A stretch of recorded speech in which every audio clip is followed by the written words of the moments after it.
What is up, everybody? You are watching our Marx campaign closeout, and joining me in voice only is my good pal Chuck Pineau. Chuck, how you doing, man? Can you hear us? I just wanted to screw with you. Yeah, I'm here.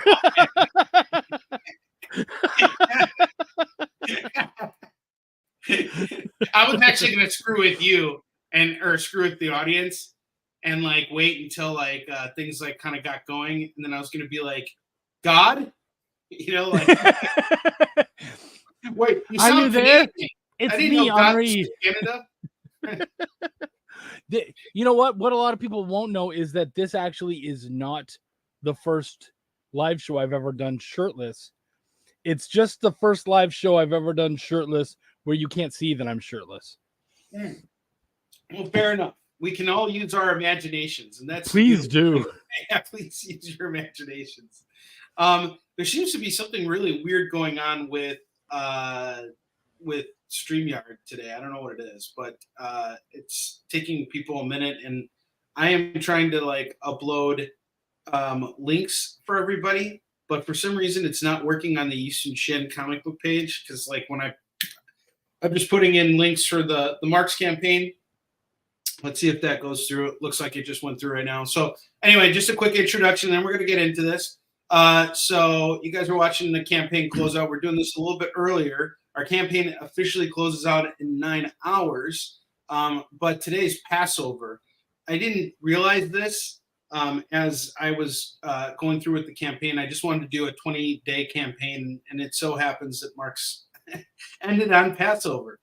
And as a Jewish man, I just want to say that I feel like God was watching over me with this campaign and my family, because we managed to fund this. We're there. We reached our goal. I'd like to get a little bit higher if we can, because we still have some time here and we have some really cool incentives. And it was actually it was Chuck's idea to come and do this thing. He was like, "Yeah, how about we go live together?" And I said, "What? Why the heck not?" Because there's nobody I enjoy talking with more than my good pal Chuck. So, Chuck, why don't we kick it off by you telling us how you're doing today? I'm doing all right. So part of why there's a couple reasons. What's up, Heath? What's up, Victoria? Corey, how you doing, guys? Part of why I don't have my camera on is because I'm packing up my house. I'm moving north to Chicago, to the Chicagoland area for about a month, and then I'm moving home to Canada. And so my background is all a mess.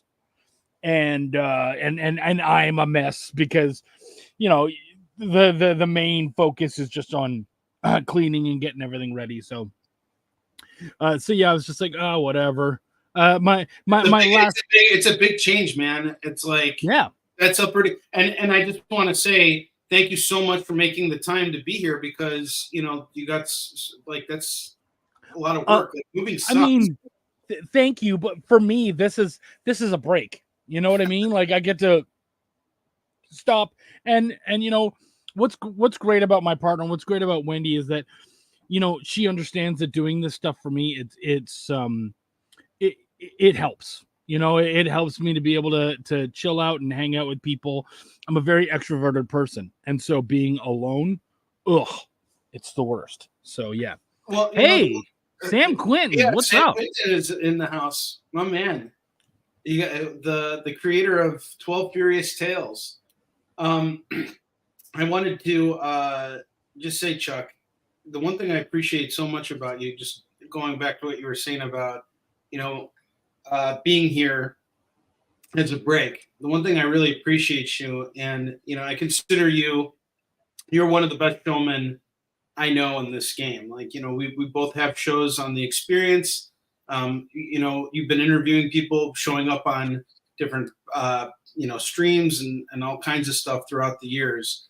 And the one thing I have to say is, like, you've never lost your love for the game, and there are times when I fall so far into that zone where I'm just like focused on, making the transaction at conventions, or, just, constantly trying to sell out and everything. And one thing I have to say that I really appreciate about our friendship so much is that you've reminded me and continuously remind me of, like, what's most important, and it's having the love for this game and seeing it as escapism still, even if it is your job, you know. Yeah, which is not always easy, but we do have to remember that, like, we're selling entertainment, and so how can you do that and not be entertaining? Like, that's just, to me, it's silly.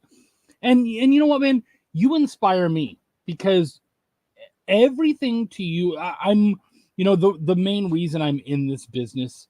I love comics. You love comics in a different way than I do, and very much like Other almost sides behind the comics. well, no, but you love. There's so many jokes. I'm your collectability buddy, is what I am. Right?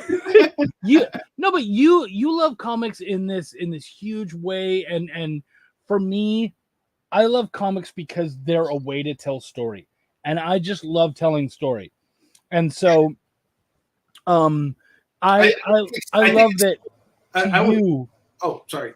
Yeah, sorry. I just wanted to add to that. I wanted to add to what you said. Yeah. They're the most affordable way to tell story when you think about it. Like, you know, obviously there's prose forms too, but it's like, if you're looking at visual mediums, it is the cheapest way to tell your story. Yeah. And to tell it in a grand way. Sorry. Yeah. Well, and what I love about you is that you recognize that anything can be a story and anything can be entertaining. And I love that you were like so impassioned with your grandfather's story that you were like, hey, this needs to be a thing. And I don't think, you know, what's funny about you selling this is that if a lot of other people were to do it, I'd be like, you know what? You're trying to make money off of a family member's story, but I never felt that way with you. And you know what's so funny about it? It's made me a lot of money already. No, literally and figuratively. Marx has gone through multiple printings. And one thing I remember, when I went the first printing of this, I funded the first two printings out of pocket. And my grandmother, Marx's wife, she was still alive, by the way. She's 96 years old. Wow. She's not all with it anymore, but, you know, we visit her from time to time. I don't visit her as much, mainly because I'm around so many people, and she lives kind of far away, and I always have the kids, and we just don't want to risk her getting sick. But when I first started out in comics, when we first bought this house, our basement was not finished, and my grandmother loaned us quite a huge sum of money. And Marx, the graphic novel, was how I paid her back. You know, so it is something that you know, that I have to say, like, it has literally put money in my pocket. But I think that's not the reason why I did the story, of course. You know, like what I'll tell you what actually inspired me to make this a comic in the first place. It's really funny. Hey, Lorena, how you doing? So initially, it was my 20th birthday, and my sister and her ex-husband, they took me out to go see Spider-Man, because it just came out that year. The Tobey Maguire Spider-Man, Sam Raimi Spider-Man, the first one.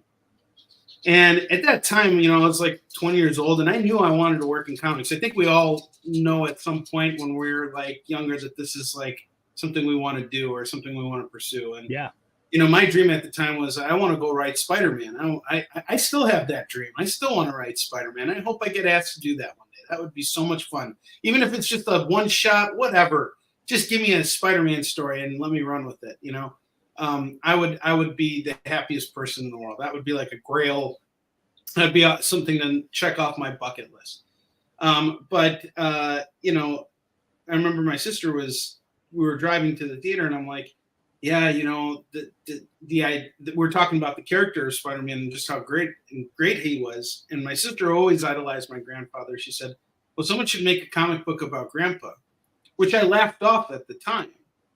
And as the years passed and I learned more about what my grandfather had experienced during World War II, and as I was like talking to him, I'm like, this is actually like pretty intense stuff. And when I finally committed to doing this, it actually like required me to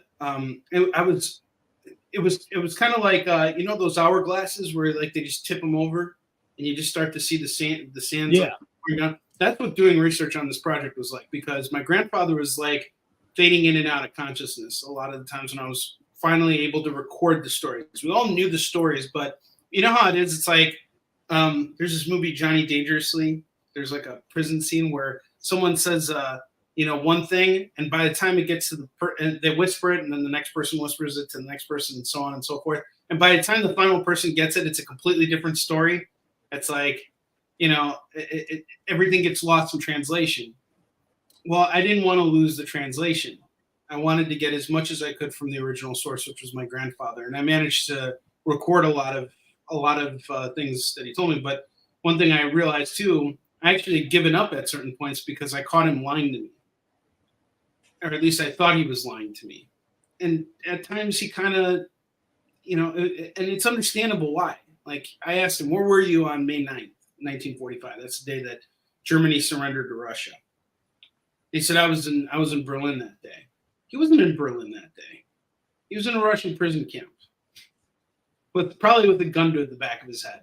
Like that's where he was. So he probably didn't want to remember that. He probably didn't want to talk about it. For him, it's something like remembering. And a lot of that stuff I had to find out after he died. No one wanted to talk about it. No one wanted to tell me anything about what life for him was like in the prison and the gulags.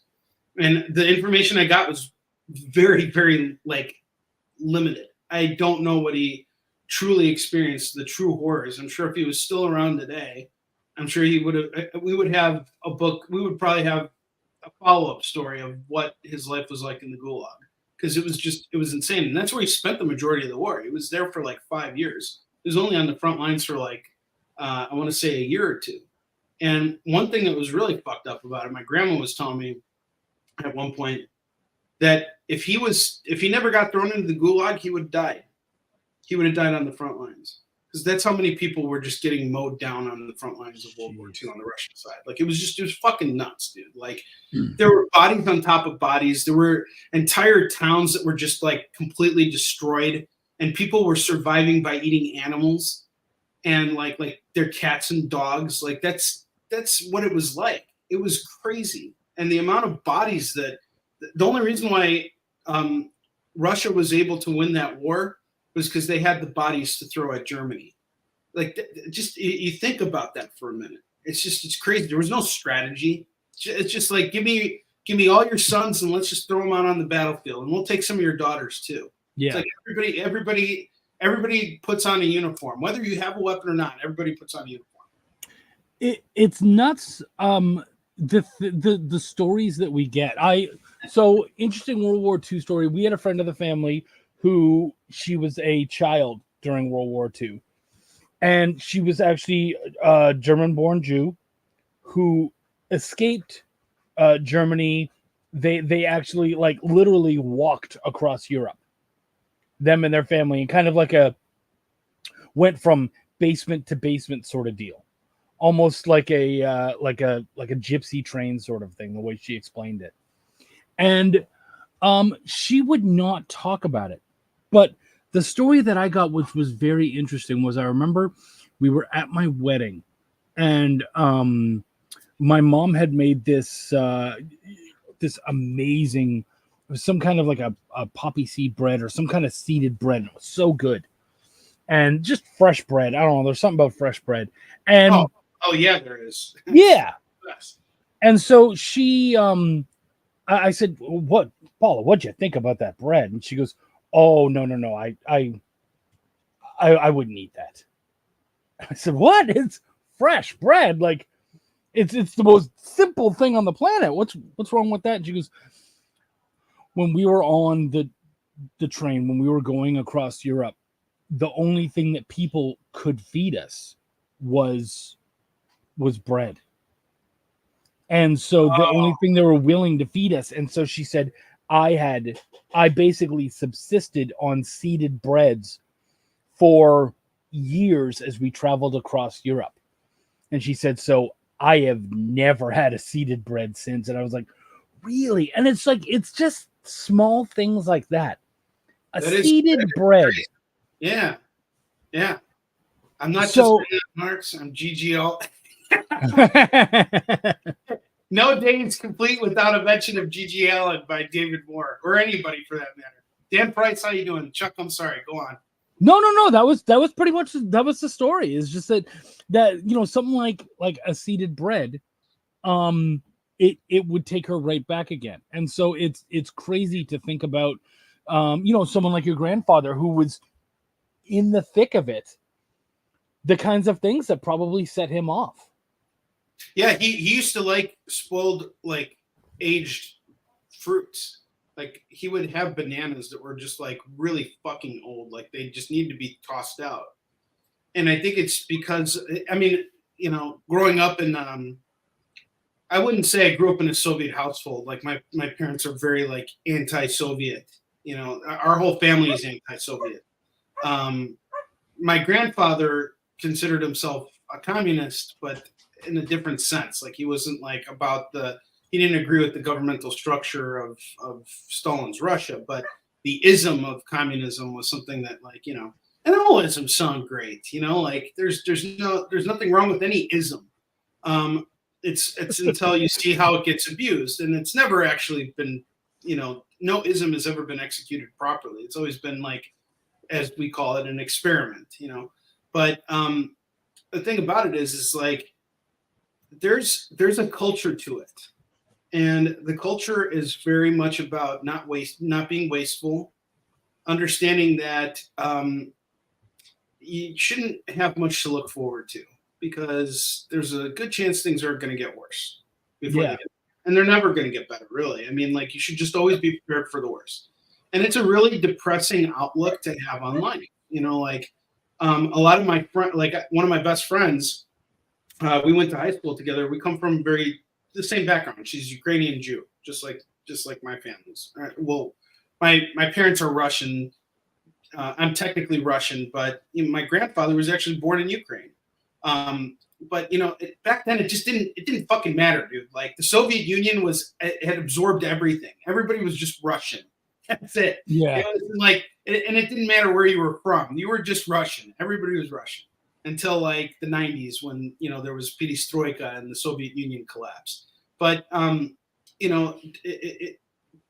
into that whole thing of being removed from that world, being an American kid growing up with Russian parents in that environment, you get a good sense of what the mentality is like. Because even though my parents are anti-Soviet, they still have some of those they remember that world. They carried over some of those tendencies, like without any like cognizance of the fact that they're doing it. It's like, Soviet thinking is just so negative. Well, because at the end of the day, Russia's still home for them. It is. It absolutely is 100%. And 100% is. Connie's in the house. We got our good pal Connie. What's she saying? Yeah. Connie's brain went where I did when you talked about the isms, because she said, I volunteer. There is the right way. Fair enough. I agree. All is.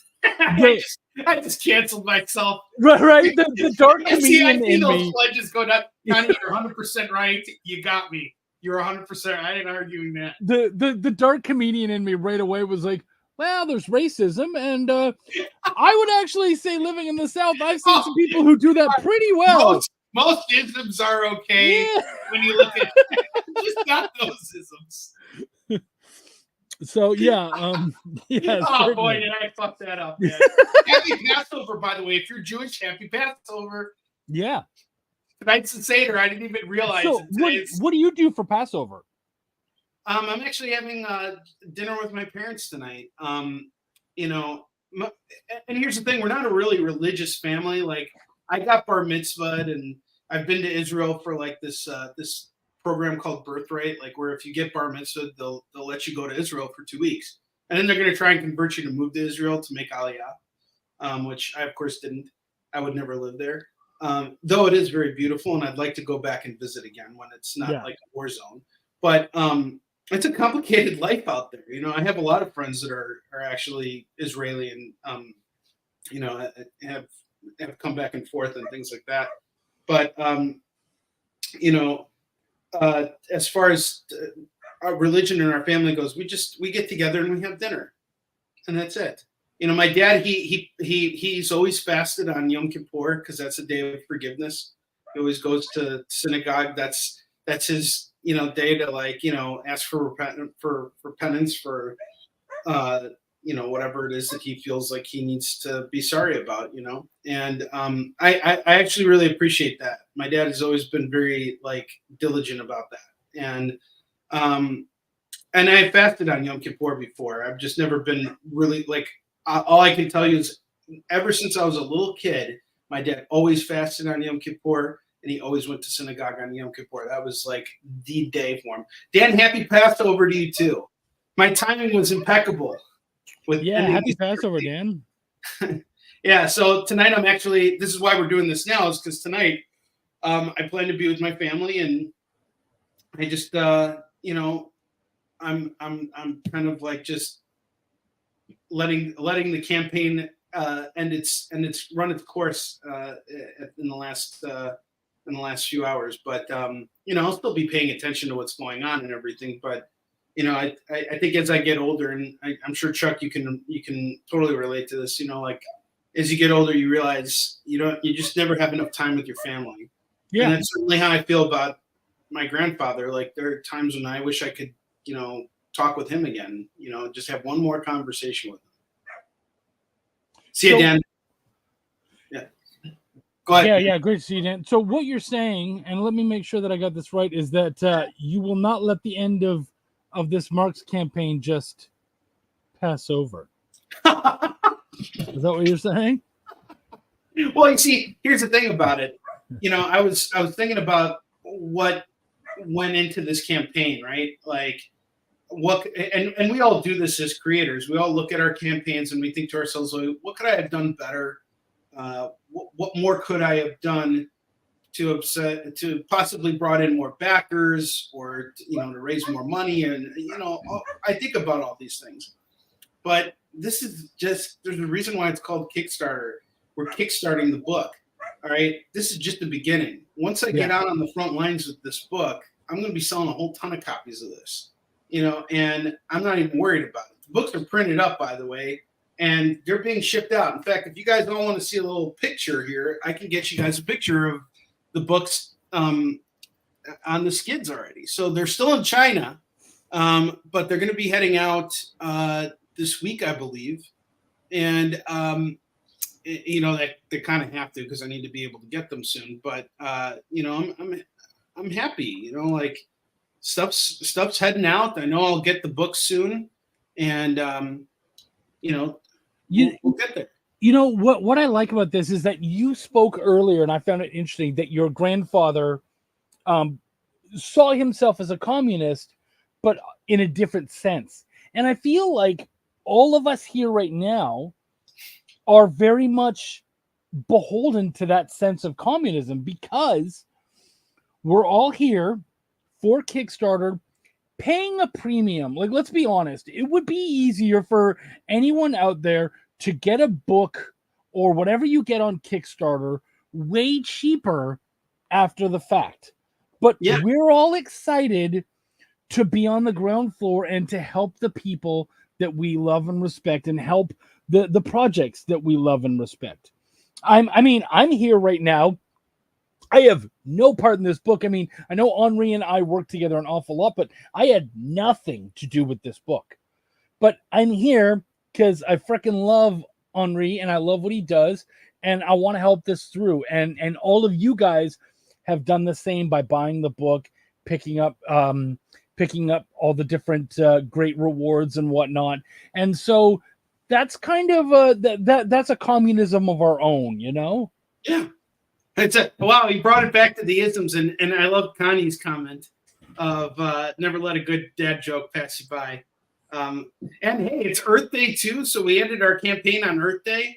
Gosh, man, next thing we're gonna find out is it was Gigi Allen's birthday today. We should all be celebrating a whole bunch of things. What a wonderful day.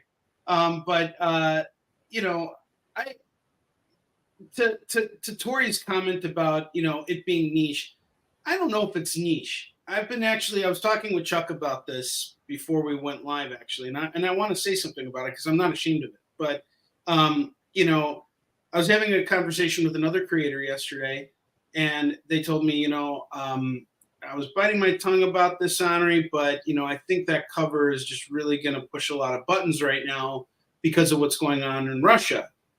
To which Chuck said, before we went live, sometimes our covers need to do more work to tell the story. And I can totally understand how people might be triggered by this cover because it is very powerful. And I was really wrestling with this concept. It was done by Fabrice Sapolsky, who's a Jew, by the way, French Jew, and I asked him to help me with this, and I wanted something controversial. And I'll tell you this, maybe it is niche. I think everything is niche when you really boil it down. Yeah. What's mainstream? I can tell you right now, trends have niches within themselves. Like, for example, let's just look at Batman and how many different iterations of Batman there have been. There's a niche within that. Like, for example, just look at this comic here, Batman Dark Age. It just came out. It's Mike Allred doing Batman. Now, for those of you who are not fans of Mike Allred, you're not going to like this version of Batman. It's a niche, right? I mean, that's just kind of putting it into, that's kind of like generalizing it. But I don't think that this is a niche book. And I can tell you, based on the fact that I've already sold 2,000 copies of it, just from what I had printed up and going to cons. I've never really given myself a chance to really focus on this book. And it's a different type of book. It's just kind of like a one-shot thing. Like I had someone message me a couple of days ago, and they said, "Hey, are you going to put out a single-issue form of this? Because I'm a comic collector." And I thought about it, and I'm like, I could have easily done that. I have a printer who could print on demand. I could come up with a cover. Like, I have plenty of stuff. I could have done something. But I chose not to. Because for me, it's not about – I'm not trying to reach the comic collectors market. I'm trying to reach the readers, The devil in me, the devil's advocate in me, would actually say that this book is less niche than any comic. And the reason I would say that is because, superheroes niche, any horror niche, all that kind of stuff. This is the story of a man. This is the story of a man and his survival during tough times, of which we are currently in the midst of. So there is nothing niche about this because we're all dealing with this. Obviously not on the same level that he is or that he did, but we're all dealing with this. So I would actually argue this isn't niche at all, people. This is life. This is life. And Chuck, that's always been my approach to writing in general. Like, I've always wanted to do stories that this is how I see myself as a writer, and I don't think it's the way to think about writing as a professional per se. Like, you have to wear a lot of different hats as a freelance professional writer. But for me, I look at all my stories as me recording. I'm recording what I observe, what I feel, what I experience as I go through life.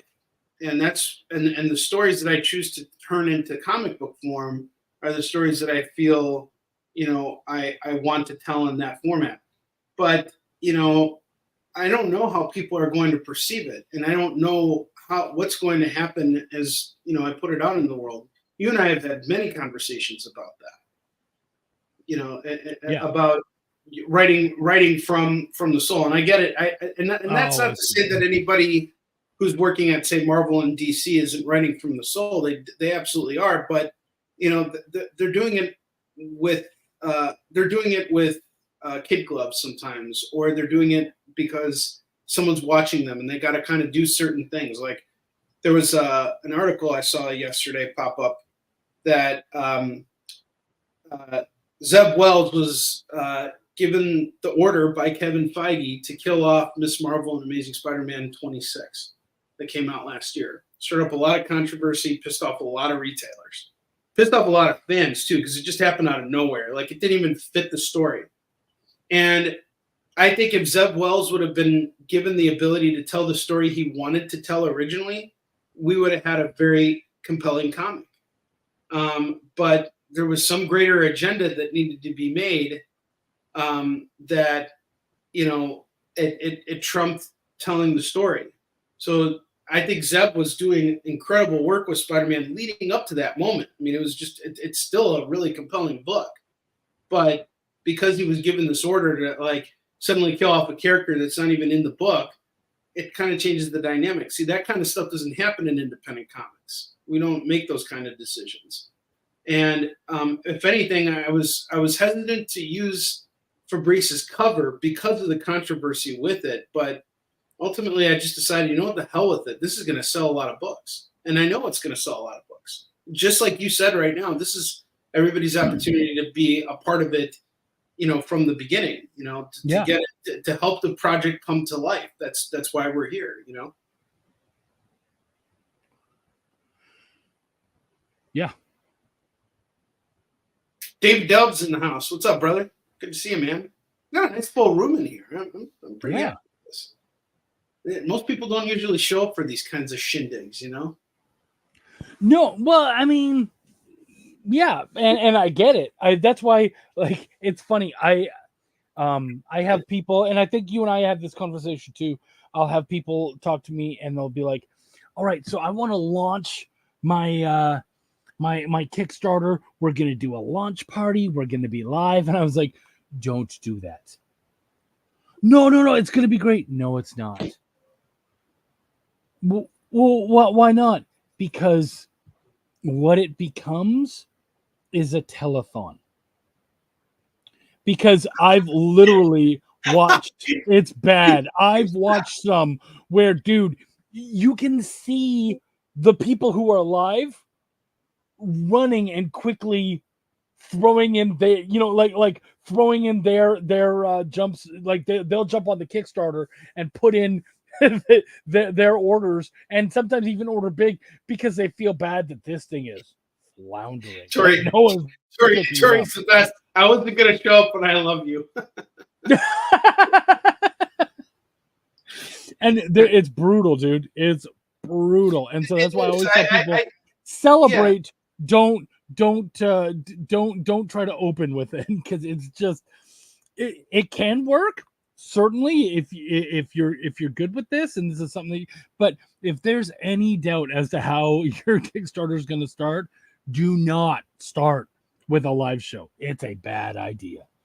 Honestly, that's one of the lessons I learned. You know, I was competing with myself throughout this entire campaign, because we have the Warline nomination, which we'll find out about this weekend. Yep. And then there was my live sales shows. And like the one thing I realized was I'm asking people to back me on Kickstarter and at the same time buy comics from me. You know, it's like, even though it's two different things, you're getting a lot of me on the air selling stuff. And it's one thing when I'm not running a campaign, but I kind of realized like I need to kind of, and I don't know what the answer to it is yet. I mean, it's probably something that you and I would talk about more in, you know, conversations with other streamers and stuff. But there's like a part of me, because I do wear these different hats of being the publisher and the reseller. When do I take the reseller cap off? And should I take the reseller cap off when I'm doing, you know, a Kickstarter campaign? You know what? I think I do know something that helps. And so we're gonna actually, let's deal with Connie real quick, and then we'll do that. I love what Connie says. You know how weird and beautiful it is that we were talking about this together right now. My great uncle was on the German side in the mandatory secondary draft in 1942 when he was just 18 to 19, where he almost immediately died in the Battle of Stalingrad in a war that he didn't want to participate in.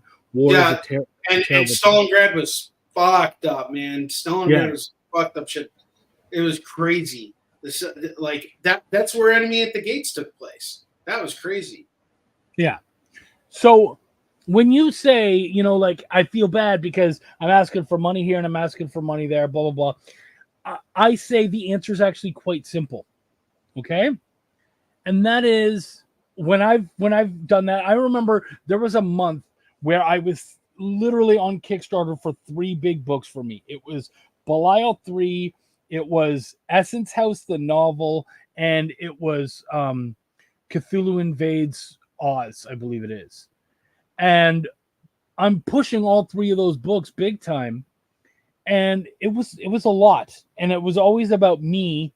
And I was like, how do I make this not about me? How do I do this? And so what I would do is I would make sure every show that I would take a little bit of time and show off some other great projects that are happening and point people in some other directions. So do you mind if we go to another Kickstarter for like 3 minutes? Yeah, I'm okay with that if you want to do that now. Okay.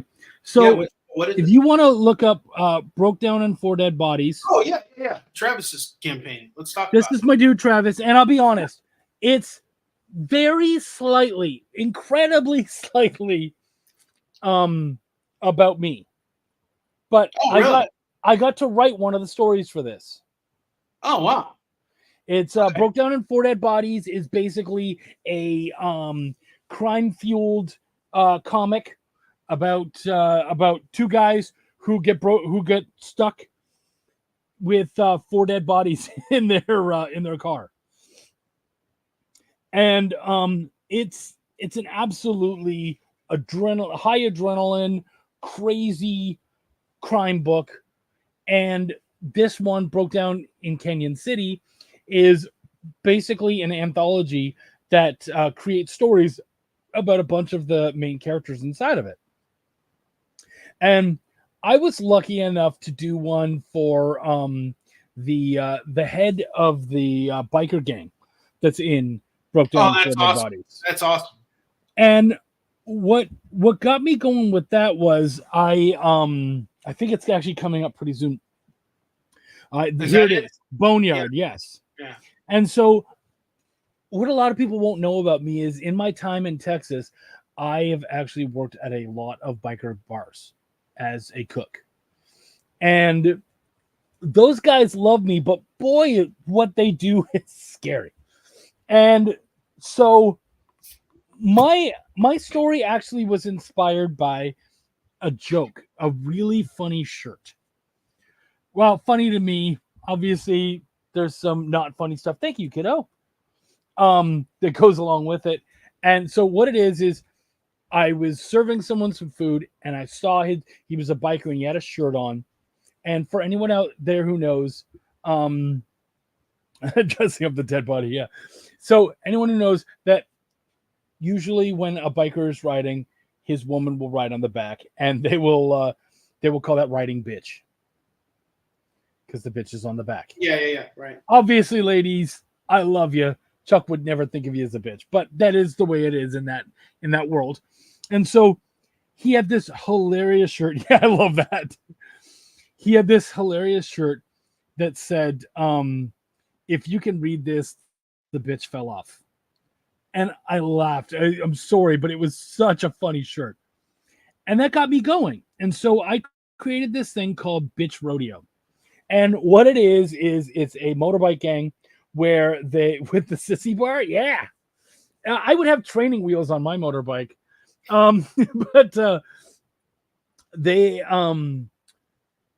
in this biker gang, what they do is they do this thing called Bitch Rodeo. And what that is it's a way of, it's kind of like keel hauling on a pirate ship. You have to get someone in trouble. And so what they do is they do Bitch Rodeo. And Bitch Rodeo is you sit on the back of the bike, but your hands are tied behind your back. So you just have to hold on for dear life to the bike as you go. You can't hold on to the guy. And so it's literally 4 pages, I believe. Hold on to the back end of the bike. Yeah. Of this guy trying to hold on to the bike as they're driving and swerving and all this kind of stuff. Man, that's great. Yeah, it's intense and it's a lot of fun. And I gave a lot of notes because one of the things that really drew Travis into this world was Pulp Fiction. He loves those movies. He and I both have a mad love for Tarantino stories. And so I did a lot of nods in mind towards Tarantino and especially Pulp Fiction. So Anyways, aka a typical Tuesday. Yeah. So, for our quick little, let's talk about someone else. Again, I don't get anything from this. I believe I'll be getting some comps, but I was going to get the comps regardless. So, no matter how well he does, it's not affecting me. But much love to Travis. Travis has been good to both Henri and I. I have so much love for the guy. And so, Same here. if you guys want to check out some really cool stories, that is one of them. Well, Chuck, I didn't know you had an active campaign right now. And you know what I'm going to do for you, bud? I'm going to back this project. And I'm going to do it right here, right now for everybody to see. And I kind of want a physical copy because, this is something you worked on. And, I'm really proud of you. And I know how hard it is to get this stuff done, Thank you, man. And honestly, I think you guys will dig it. I haven't seen all of the other stories, but the ones I have, I loved. And I know Travis, he's very big on quality. And so he is very big on quality, absolutely. Yeah. And not only that, he's also really big on customer service. He's got all that stuff, taken care of, and he's great. So I just made a pledge right now, guys. This is something I believe in. You guys are seeing it here, right there. So feel free to check out the Broke Down in Kansas City. I think this is gonna be great. And now that I know that you worked on this, Chuck, like it just makes it even better. That's really cool. I had no idea that you had an active Kickstarter going right now. Yeah. And maybe I've been too quiet about that. But, well, you've got a lot going on. Fair, on the other hand, you've got, and Travis has been doing a lot of Kickstarters. What is this, like his fourth campaign now? He's like ending one, starting the other. Yeah. He's been intense. A lot of work. I believe actually his company Orange Cone has now done 25 campaigns, I believe. Wow, it's insane. That's a lot. I'm just planning to do 3 this year. I'm not even ready to think about the second one yet. But people like him really inspire me because he's constantly hitting it and going back and coming up with something new. And I think that's the thing, the trick with Kickstarter. Like, I'm still thinking about what we need to do with the next Yusung Shin campaign because I just got graphic novels reprinted, the first trade, and it has all the files that you and I did, remastered in the hardcover form, and I'm really proud of it.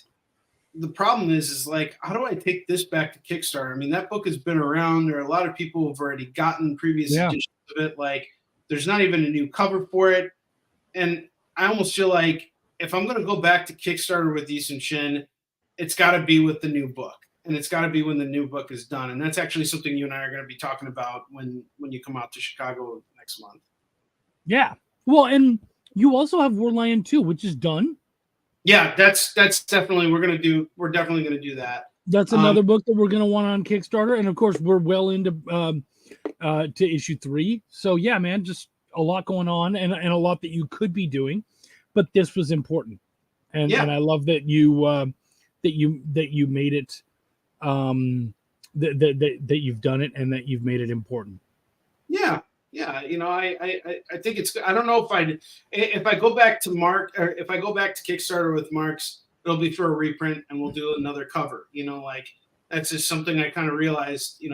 And we're always changing. That's the one thing I kind of realized is everybody's always changing. We realize things at later points. Like I saw another creator yesterday was posting online about how he's really disappointed at how DC markets new readers because no one knows where to start anymore. Like going back to that. Yeah, I think you and I read the same status. Yeah. Okay, so to his point, I can understand that kinda, but I really don't feel like it's like that. It's kind of like if you're reading a Batman story, it's kind of like reading a Sherlock Holmes story where you kind of know what's going on. It's bad at whatever point you're picking it up. But to that point though, there is no solid entry point. Like that, this is where you must start off. Like Harry Potter, for example. You don't start off with Harry Potter book 7. You got to start off with the first one. You know. Yeah. I mean, I agree with that. I think really, at least the one that I was reading, what it was about for me was it was about there doesn't necessarily need to be a book 1 because especially with Batman, that's not a thing. You know, like no one's gonna go back and read the first issue, Detective Comics 38 or whatever that was. So that's not really what it's about. What I think it is it just needs to be made easier for people to be able to get in and to have these collections that feel a little more cohesive. You know, it would be nice even if we had arcs that had their own books and whatnot, where it's like, oh, this is the fall of Batman arc, or this is, whatever. Like, I don't know Batman that well, so he's not the best. He's not the best thing for me to use an example. But even so, like I remember when I was initially growing up reading comics, I was just Spider-Man centric. Like I didn't read anything that wasn't Spider-Man or Venom.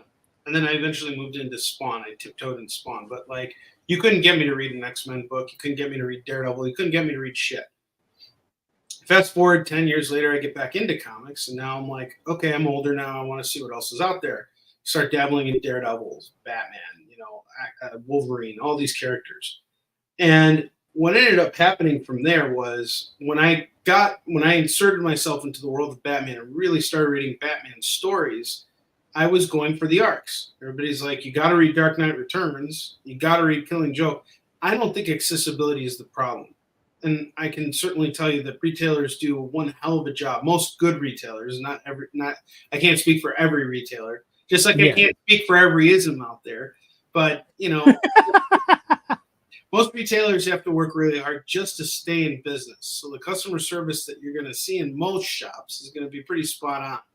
And they typically have a staff or themselves are knowledgeable of where to start with something. So, the way I look at it is when you walk into a comic shop, it's really kind of like walking into a library and you're looking for that thing, or walking into a Blockbuster, or walking into anything. You're making a choice based on where your interests lie, what you want to pick up. Yeah. And the beautiful thing about it is everybody can afford it. I think that's what's always drawn me to this medium. It's not like, hey, here's this new game that came out, and the price of video games, my gosh, they just keep going up and up. It's like to buy a brand new video game today, and it's not even finished because it's still buggy and everything. It's going to cost you $80 with tax and everything out the door. Like Spider-Man 2 cost me like $77, and that game was buggy as hell. It's great. I loved it. I had a great time playing it, but that game was buggy as hell. Yeah. But they're charging $80, and I understand it's inflation, but still the beautiful thing think about how many comics you can get for $80. You get a whole stack. You can get a whole short box. There's so much you can get. The best games are free. Eric Cockrell, I agree. He's my Fortnite dude, so that's what I immediately knew what he was saying when he said that. But by the way, Eric, the best games might be free, but we sure as shit know that you pay a lot of money for Fortnite. Well, he has to have the skins and the V-Bucks. The battle packs, all that stuff. But even Final Fantasy VII Rebirth, which you and I were talking about because you just finished Remake, and you want to play Rebirth next. Oh yeah. That game cost me. That was literally a $75 game. Yeah. But it's worth every penny, of course. Like it totally is. And I feel like Spider-Man 2 was worth every penny too, because I'm a big Spider-Man fan. So of course, like I don't care about that. Like it's just the point is like I could not. I think it's much harder to sell a game like Spider-Man 2 at an $80 price point than it is to sell like 10 Spider-Man comics that are like key and have value, and like over time they're going to grow in value and all this stuff for that same price.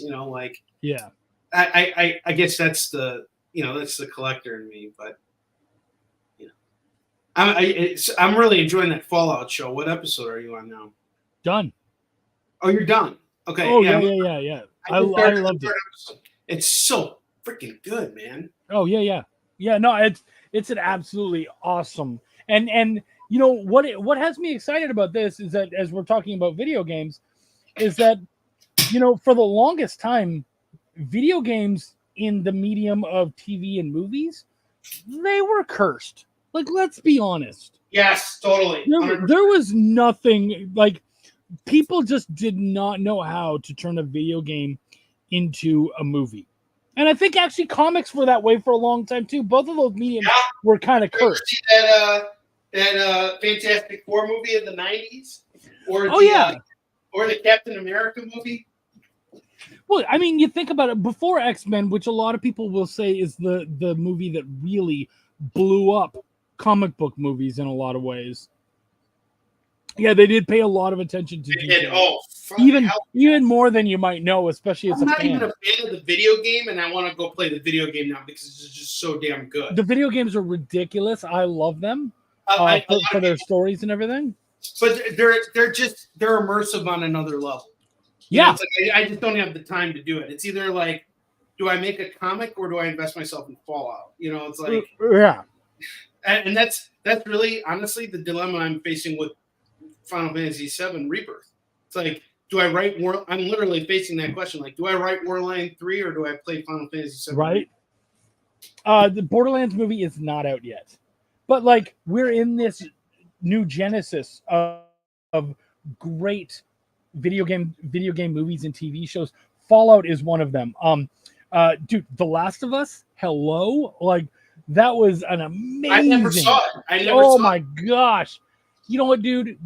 Go watch it. It's on HBO Max. Such a fucking Pedro Pascal is great.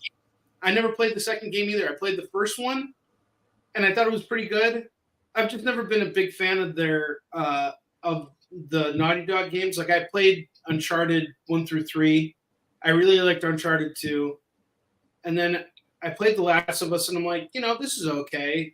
Like I thought the concept and the world they built were really cool. But I never played that second one, and I heard that second one is just really just takes the storytelling to like a whole nother level. Like it's just really amazing. It does, but I will say actually, if you didn't love the first one, I wouldn't bother playing the second. And that is not something I would say very normally.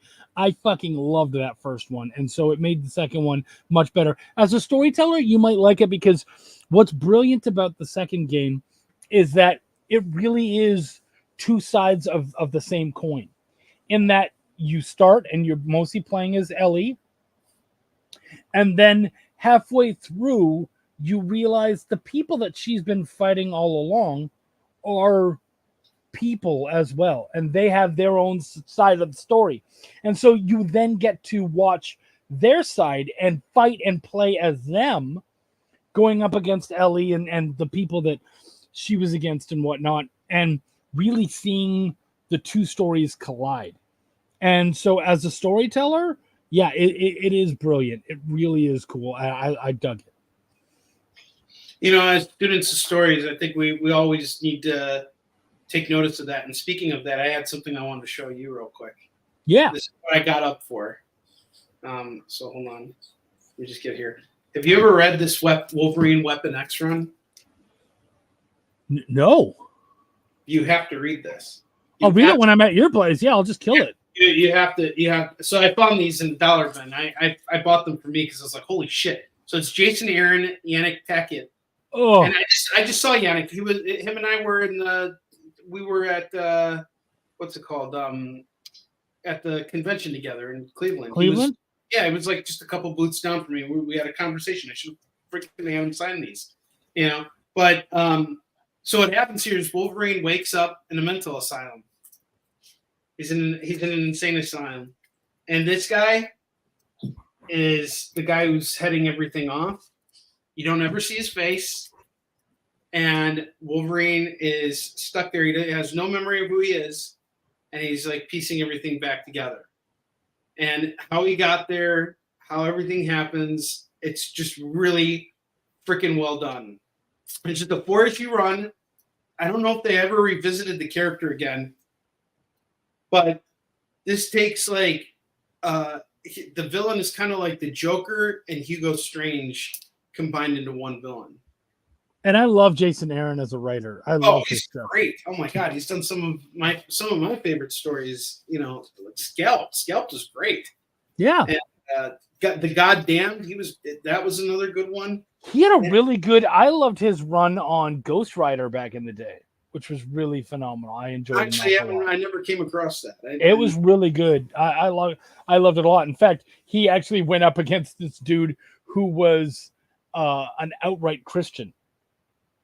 Oh, really? And yeah. Just this brutal dude. Well, you're a pretty religious guy too, right? So how did you definitely, yeah. So and it was really cool. And so they're fighting, and at one point, Ghost Rider grabs him and decides to do the vengeance stare, and it does nothing.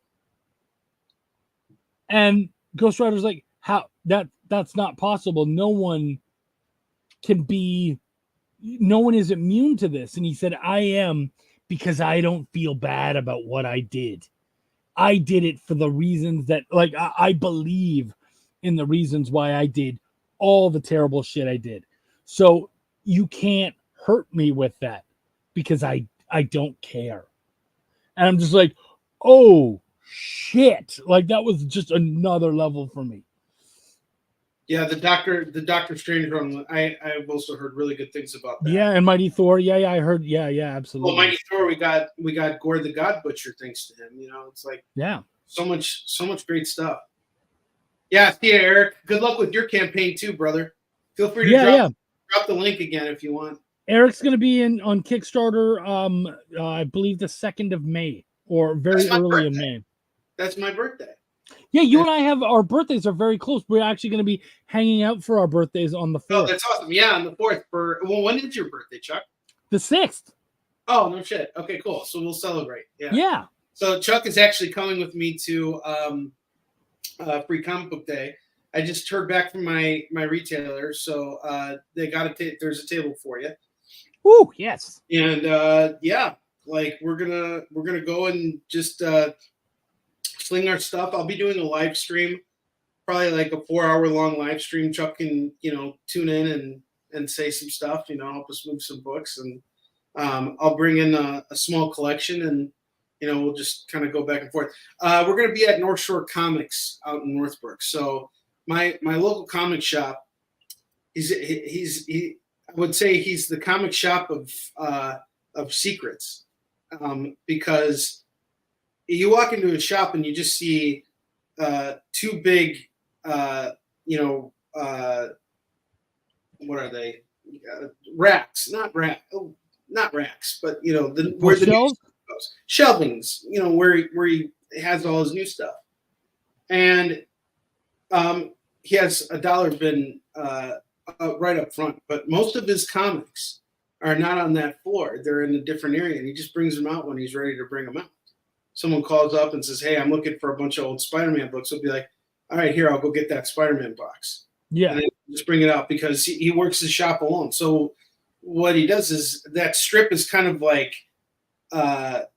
there's not a lot of businesses using that that are occupying that strip. So he uses the other spaces over there. So there's a space right next to one shop over from his, that he opens up for Free Comic Book Day, and he brings in a bunch of other vendors, and they set up and they sell their stuff, and that's essentially what we're going to be doing over there. So I'll be doing a live stream from there, and and I'll also be singing. We'll also have Warline 1 and 2 for folks who are in the area and are interested in coming to check it out. So, and I'm really happy to get them double signed.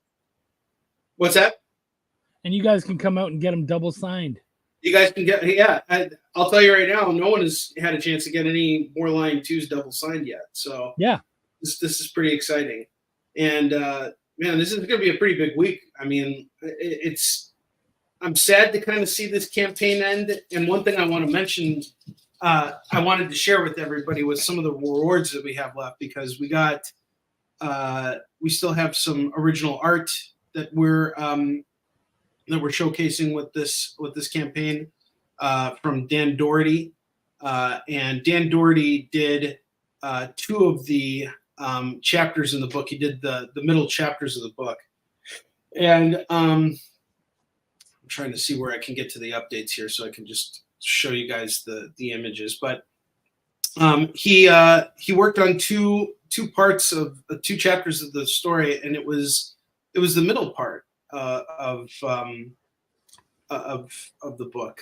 There we go. Sorry, guys. All right, there we go. Now I can click on this, open image, new tab. See if we can switch that up. No, it doesn't. It's too small. Sorry about that. It's too small. Too small. All right. Well, anyway, we have 3 pieces of original art from Dan Doherty that are available as add-ons only for the campaign right now. And because as I was getting into as I was in the valley for this campaign, I was like thinking, like, what else could I add? And so I called up Dan, who's based in Illinois, and he agreed to send some pictures of some of the original art. He's getting some money for this. I'm making some money on this. Like, we're all coming out ahead. So each piece is going for $400. The piece in the bottom right is sold out, or not sold out, but it's already been claimed. So we have 3 pieces left. Each one's going for $400. Now I have my own piece of Mark's original art hanging in my basement. These 3 pages here are pretty badass, and this is like a once in a lifetime opportunity to own original artwork from the book, because I'm not putting these up on shops. I don't know what Dan and I are going to work out in the future. So it's just kind of like a thing where if you come on and you do this, it's like it's either do it now or forever hold your peace kind of thing. And I know it's a big ask, $400 for a piece of art is a lot. But is it really, if it's a one of a kind, and it's also black, white, and gray wash? I mean, he just did such incredible work on this book. Just honestly, I don't even think these 2 chapters of Marx needed color. If you just read the black and whites on those middle chapters. What I love about these original art pages is that it feels historical. Like, there's nothing cooler than holding the book next to the OA and being like, that is this. Yeah. We only have this because of that. Yeah. And that you can look and you can see every stroke of the ink brush, every tip, everything. It's all there. And what that made this cool book here. And I just love it. I have my original piece of Warlion 1 book, or Warlion 1 art, which I am so excited to take home. And when I finally get my own place, it is going to be in a place of great honor. Yeah, I appreciate that. So excited. I'm so excited. That means so much to me, Chuck. And it will be on my wall. And let's go back to something else for a second. I've been seeing something on my wall where you see a pencil and it says, this is the weapon to destroy AI. No, guys, original art is the fucking weapon to destroy AI. Yeah. That's the fucking weapon right there. Because there's a whole collector's market for original art. That is art that someone sat there spending hours of their lives laboring over, to make it look the way it does. And let me tell you something about Dan Doherty and working with him. It was one of the most pleasant experiences I've ever had working with an artist. I didn't have to guide him at all. His approach to the storytelling required critical thinking. Like when you go to AI to make comics, like AI can make comics, but all AI can do with comics is fill boxes with art. It's not really telling a dynamic story. And if you guys click on the link to the campaign and you look at the actual art here, and you see what kind of thinking goes into the precision of everything that goes into this, the way the panels are shaped, the way the lines are straight, the way the artist is making sure that everything comes together. Chuck, you are 100% right. Just seeing that picture that I hung up in my basement from Marx, it's really like owning a piece of history right there. And I have a different page in the book, but he was actually going to give me one where there were a bunch of people taking a shit, because there's a page like that in Marx. And he's like, maybe that's a little too much. There's a shitty situation in that book. But so what do we got left here in terms of the campaign now? We are down to the last 7 hours for the campaign. I'm going to drop the link for everybody again. And then, Chuck, I think it's time for us to wrap this up. But I want to thank you for coming out here and for being here with me today. And also for just in general being the awesome dude that you are. And we're going to be doing a lot of stuff on Kickstarter in the coming months with Warline 2. You and I are going to be, pushing things on with Easton Shin, and we're going to finally get this book done. So I'm really looking forward to it, man. There's nobody I'd rather have on this journey than you, man. Talking about war stories, working in any industry is a war of its own. And I love having you as a brother in arms, man, because we always have each other's back. I'm never worried about, if I turn my back and Henri's behind me, I know I'm going to be fine. And I truly believe that he feels the same way about me because 100%. Utter respect for one another. And I feel that way about so many of my comrades in arms when we work together. And I love it. And guys, I have nothing to do with this book, literally nothing. Nothing. But I have mad respect and love for what Henri does and for the story he's trying to tell here. But here's what's cool about it, though, is even though you had nothing to do with this book, the book that you do have something to do with, we just raised some money for that. So I think I think that was great. That's true, right? Yeah, but it's like what you're saying, like, we got each other's backs, dude. I 100% got your back because we're in this together. You as my editor, working on Warline, looking at stuff and telling me where things need to change or where things could be better. That's you watching my back. That's the editor's job, is to watch the back of the creator. And I think I've even been helpful even with this, as we talked about the campaign and stuff. And I think that's the thing, is that just because you're paid for a project does not mean that suddenly when the other projects show up and you're not a part of them, that you're going to be like, well, I'm not helping because I didn't make any money. No, man, I saw some things and I was like, hey, man, my suggestion is this. Like, I think you should consider this. And actually, this is one of those things where I said, man, I think you need to be out there. You need to do more live shows. And if you want to do one, I'm there. That's exactly it. I mean, you and I were just having that conversation last week. And, another thing about it too, or actually earlier this week, but, regardless of anything, it's also reminding me of, again, what we kind of started with on this conversation of how do I keep my love for the game intact? And you do that by working together with other people who inspire you and who remind you of why you're doing this to begin with. So, I'll tell you this, I had a great time just hanging out with you right now and talking comics. Yeah. And it seems like everybody else who's in the room is also enjoying this too. Okay, so what? We didn't get further ahead, but I'll tell you what. We got 117 backers. We're close enough. We still got 7 hours to go, and we close out this campaign. I actually really got to get going right now because I got to start getting myself together so that I can be on time for Passover. But I just want to thank everybody for being here. Chuck, most importantly, I want to thank you for being here for me. And I want to wish us both luck this weekend at the Heroic Awards. I'm really excited about that. Yeah. And Warline has been nominated for Best Lettering and Technical, and you definitely had a lot to do with that book. So I'm looking forward to seeing how that turns out for us. We already won just getting there, folks. So yes. I'm happy. Yes, sir.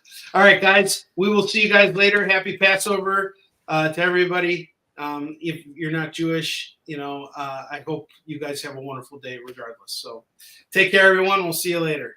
See you guys.